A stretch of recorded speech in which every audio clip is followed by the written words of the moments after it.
ሰላም ጤና ይስጥልን ውድ የቻናላችን ተከታዮች በዛሬው ዝግጅታችን በዓለም ላይ እጅግ ቆሻሻ የሚባሉ 5 ሀገራትን በቅደም ተከተል እናቀርባለን። ለቻናላችን አዲስ ከሆኑ ሰብስክራይብ ማድረግን አይርሱ። ይህ ዳር ቲዩብ ነው። 5ኛ ኔፓል። የኔፓል ዜጎች በአደገኛ የተፈጥሮ አደጋዎች በአስከፊ ድህነትና በቆሻሻ ክምር በተሞሉ የህይወት ውጣ ውረዶች ውስጥ ይኖራሉ። በሀገሪቱ በበጋም ሆነ በክረምት ወቅቶች ብስባሽ፣ ደረቅ ወይም እርጥበታማ ቆሻሻዎች፣ የአካባቢ አየር ብክለት፣ የተረፈ ምርት ዝቃጮች አካባቢውን ይሞሉታል። ኔፓል ዜጎቿ በከፍተኛ የጤና ችግር ውስጥ የሚኖሩባት ሲሆን በቆሻሻ ብክለት ደግሞ ዋና ከተማዋ ካትማንዱ ሳትቀር ትጠቀሳለች። 4ኛ ባህሬን።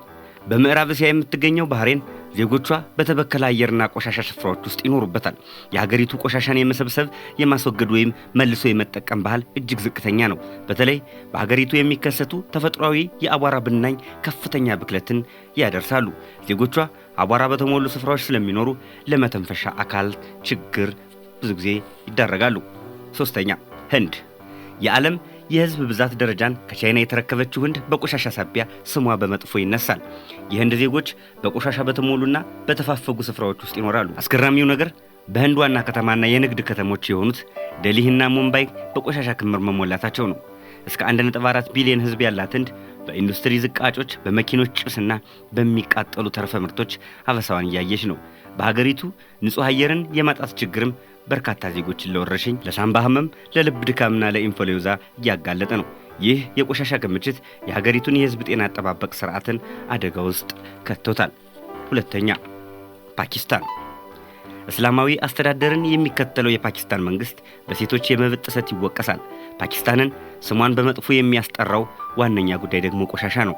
በርካታ ዜጎች መንግስት ከህንድ ጋር በሚገባበት ግጭት ሳቢያ ትኩረቱን በጦር መሳሪያ ምርት ላይ በማድረጉ የጤና ጉዳዩን እንደዘነጋው በምሬት ይገልጻሉ። በፓኪስታን ከመጥፎ ጠረን የራቀ አየር መተንፈስ ብርቅ ነው። በተለይ ላሆርና ካራቺ የተባሉት ከተሞች በቆሻሻነት መጥፎ ዝናን አትርፈዋል። ከኢንዱስትሪ የሚወጣ ዝቃጭና የግብርና ተረፈ ምርት በየጎዳናው ላይ ይከመራል። የፓኪስታን ዜጎች ባተነፋፈስ፣ በቆዳ፣ በአለርጂና በአጣዳፊ በሽታዎች ይሰቃያሉ። በሀገሪቱ በአመት በሺዎች የሚቆጠሩ ህፃናት በቆሻሻ ሳቢያ በሚፈጠሩ በሽታዎች ህይወታቸው ይቀጠፋል። 1ኛ ባንግላዴሽ። ባንግላዴሽ በዓለም ላይ እጅግ በቆሻሻ ተሞልተው ከተበከሉ ሀገራት በቀዳሚነት ትጠቀሳለች። ይቺ ሀገር በቆሻሻ ሳቢያ ለከፍተኛ ችግር ተቃላጭ ሆናለች።